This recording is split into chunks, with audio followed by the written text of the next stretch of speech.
Bonjour, aujourd'hui dans la M-Survey, je vais vous présenter comment faire un sondage très rapide. Le scénario est le suivant. Nous imaginons que pour organiser une soirée avec des collègues par exemple, eh bien, on pose aux collègues la question du nom, du menu choisi et avec la M-Survey, nous allons même mettre une petite case commentaire. Alors, comment est-ce que nous faisons ça? Maintenant, sur votre écran, vous voyez l'interface d'administration. Alors, pour ajouter un questionnaire, voici comment procéder. Je clique ici en haut à droite sur Créer, importer ou copier un questionnaire. Dans la M-Survey, on a énormément d'options disponibles. Là, comme il s'agit de notre premier questionnaire, nous allons vraiment nous arrêter aux choses primordiales. Alors, commençons. La langue de base, ici, je vais la laisser en français. Bien sûr, à notre premier sondage, je vais donner un titre. Soirée, resto. Ensuite, dans la description, eh bien, on me demande de mettre une description. Je vais mettre soirée, resto du groupe d'Allemands. Ensuite, dans le message d'accueil, eh bien, je pourrais mettre des informations à l'attention des collègues qui souhaiteraient participer à la soirée. Pour gagner du temps, je ne vais bien sûr pas mettre toutes les informations. Je vous laisse choisir vous-même ce que vous voulez mettre. Bien sûr, il est important de noter que nous avons ici accès à de très nombreux contrôles qui nous permettent de formater comme nous le désirons notre texte. La plupart des contrôles sont exactement les mêmes que ceux que l'on pourrait retrouver justement dans un logiciel de traitement de texte par exemple. Idem pour le message de fin. Là, je peux remercier par exemple les personnes qui ont pris de leur temps pour participer au sondage. Message de fin. Moi, je vais rajouter par exemple un grand merci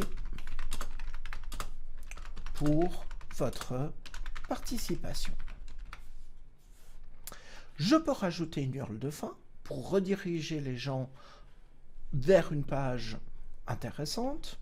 Je peux même rajouter une description de l'URL. Pour le format de la date, par habitude en francophonie, eh bien, on le laisse à jour, mois et année. Et il y a également des informations administrateur, courriel de l'administrateur et courriel de rejet.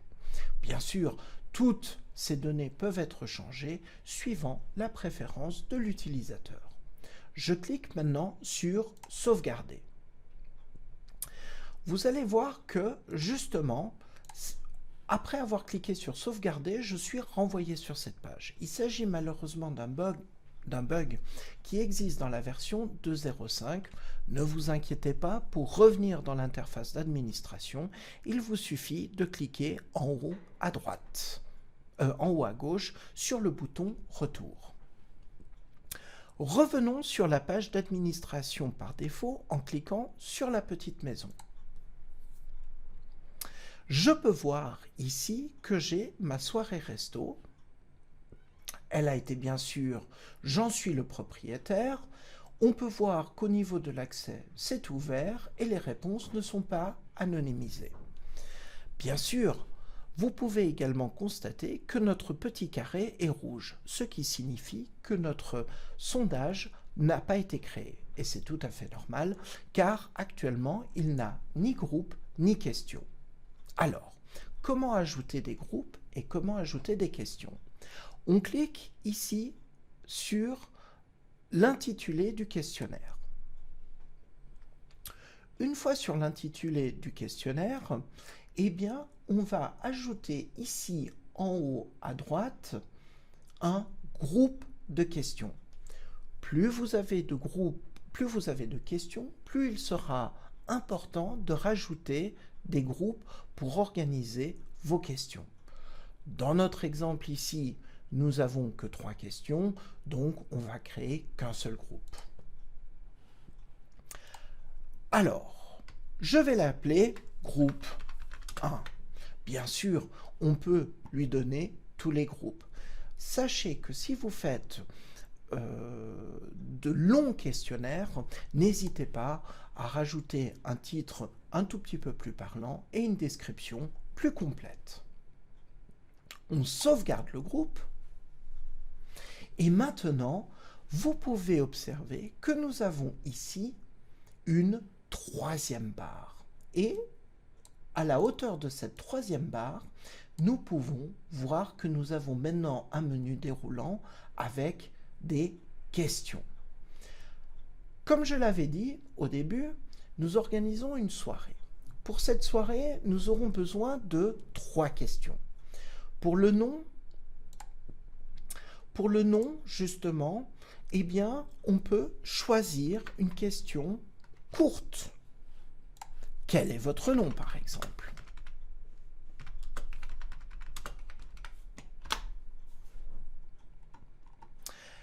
Ici, dans le type de question, je vais choisir zone de texte court. L'avantage, c'est qu'un nom, même si on avait un nom très long, eh bien, ce serait assez de place. Question du groupe, c'est bien dans le groupe 1. Cette question, elle est bien sûr obligatoire. Ça veut dire que toutes les personnes qui participent à ce sondage sont obligées de répondre. Au niveau de la validation, pour l'instant, nous ne mettons rien. J'ajoute la question. Ensuite, j'aimerais donner la possibilité aux personnes de choisir, dans un menu déroulant, le repas qu'ils veulent commander. Alors, de nouveau, ce que je fais, je clique ici en haut à droite, je vais marquer question 02. Quel repas prenez-vous? Au niveau de l'aide, je ne laisse rien. Je ne mets rien. Bien sûr, vous êtes parfaitement libre de rajouter quelque chose. Là, je vais scroller jusqu'à liste avec commentaires ou liste, menu déroulant, peu importe. La question doit bien sûr être ajoutée dans le groupe 1, nous n'en avons bien sûr pas d'autres. On ne rajoute pas d'option autre parce que les gens ont seulement le droit de choisir entre ces 3 repas. Elle est bien sûr obligatoire parce que si quelqu'un ne répondait pas, eh bien j'aurais beaucoup de mal à finaliser ma réservation au niveau du restaurant. Équation du filtre conditionnel, on le laisse sur 1 pour l'instant. Et enfin, au niveau de la position, on le rajoute à la fin. Ça veut dire on va le rajouter directement après le nom et prénom. Et j'ajoute la question. Sur cette page, remarquez une chose importante. Vous avez un avertissement. Cet avertissement, il se trouve ici. Vous devez ajouter des options de réponse à cette question. Alors, ces options vont être les possibilités que nous avons dans notre menu déroulant. Alors, je vais cliquer ici dessus et je vais rajouter menu 1. Bien sûr, là maintenant, je fais court, mais il faut s'imaginer, alors je pars du principe que les personnes ont déjà eu des informations à propos du menu 1, menu 2, menu 3, et je fais aussi ça pour que la vidéo reste assez courte. Bien sûr, là, on peut rajouter ce que l'on veut. Par exemple, ici, je pourrais rajouter salade avec poulet au curry, par exemple. Ensuite, ici, je pourrais rajouter plat végétarien. Bien sûr, si on voulait rajouter plus de détails, il n'y aurait aucun problème. Je reste avec 3 possibilités. Bien sûr, si vous voulez rajouter plus de possibilités, eh bien, libre à vous. Je sauvegarde les changements. Bien sûr, il y a encore une chose que j'aimerais rajouter, ce serait un commentaire. Ce commentaire, pourquoi le rajouter? Eh bien, il y a peut-être des personnes qui souhaitent me communiquer une information, qui souhaitent me poser une question. Eh bien, ça va être très simple également. Je reclique ici en haut sur « Ajouter une nouvelle question au groupe ». Je vais lui donner le nom de Q03. Je marque « Commentaire ». Je peux même rajouter un S entre parenthèses. Et ici, dans le type de question, je vais rajouter zone de texte long. Bien sûr, cette question, elle est rajoutée au groupe numéro 1. Elle n'est pas obligatoire et je n'apporte aucune modification à l'équation de filtre conditionnel ou à la validation. En ce qui concerne la position, je le rajoute à la fin. Voilà, j'ai mes 3 questions dans mon questionnaire et maintenant j'aimerais voir l'apparence de mon questionnaire pour par exemple le tester et voir si je n'ai pas commis d'erreur. Pour tester mon questionnaire, qu'est-ce que je fais?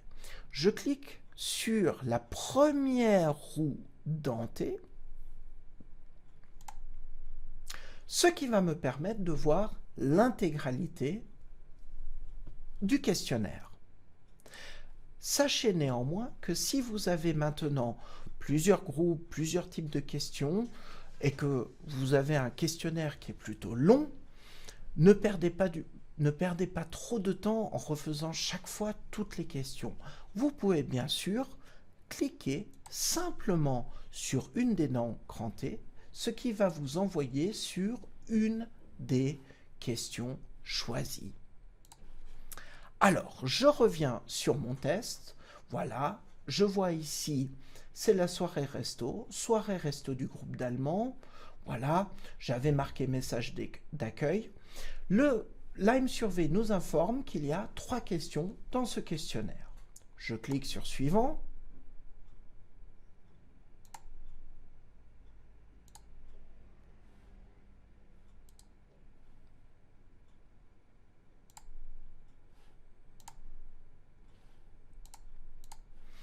Alors, quel est votre nom? Je marque mon nom. Quel repas prenez-vous?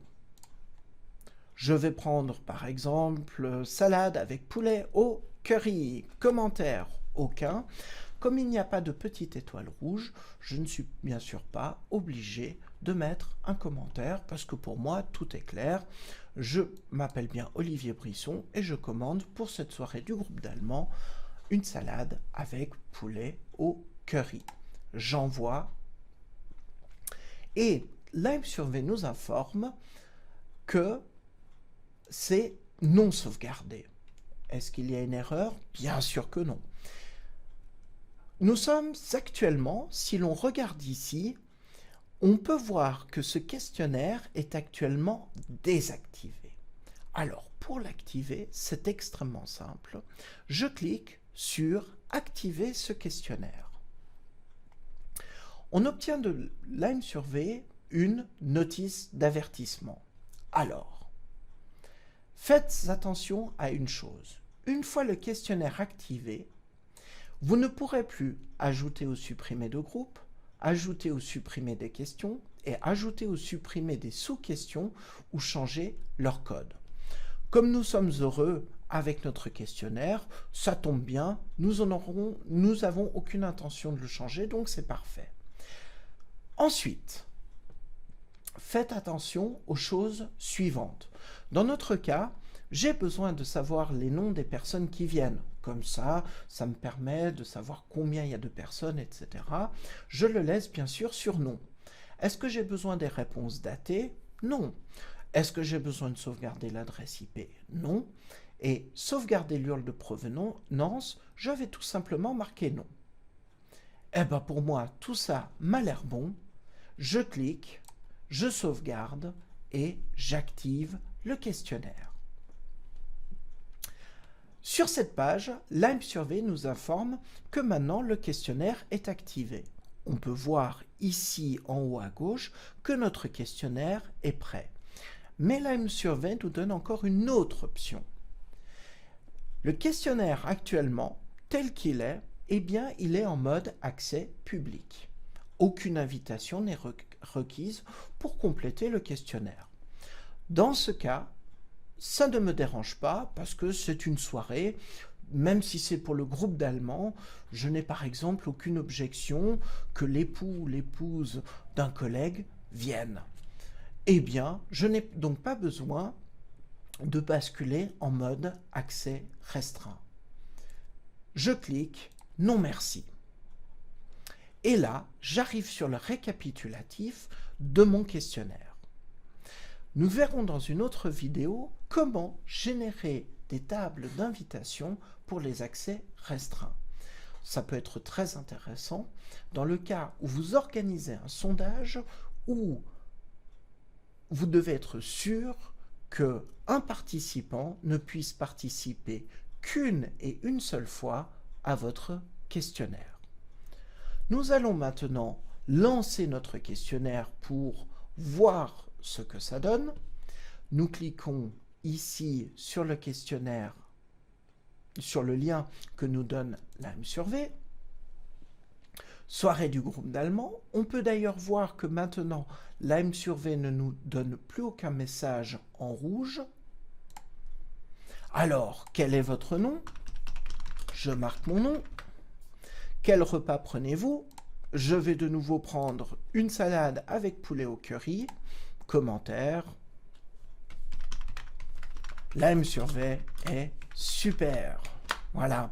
Bien sûr, ici, ça n'a pas beaucoup de relevance, mais on peut bien sûr marquer beaucoup de choses. Je clique sur Envoyer et je peux voir que Lime Survey a bien pris en compte ma réponse. Si maintenant je suis le créateur de ce questionnaire, comment envoyer ce questionnaire à mes collègues ou à mes élèves par exemple? Eh bien, pour cela, il me suffit d'un logiciel de mail dans lequel je vais copier cette adresse, l'intégrer dans un mail et les collègues qui le recevront cliqueront dessus et pourront participer à ce questionnaire. Encore une chose, avant nous n'avons pas géré de table d'accès restreint. On peut donc voir que je pourrais très bien maintenant participer une deuxième fois. Dans ce cas, ce n'est pas très grave, car il se pourrait par exemple que je sois en salle des maîtres et qu'on utilise ma session ou le lien pour qu'un autre collègue du groupe d'Allemands puisse s'inscrire. Voilà. Voici, nous sommes arrivés au terme de notre première rencontre avec Lime Survey. Vous allez voir dans les prochaines vidéos des sujets un petit peu plus précis et pointus sur ce très bon logiciel. Au revoir.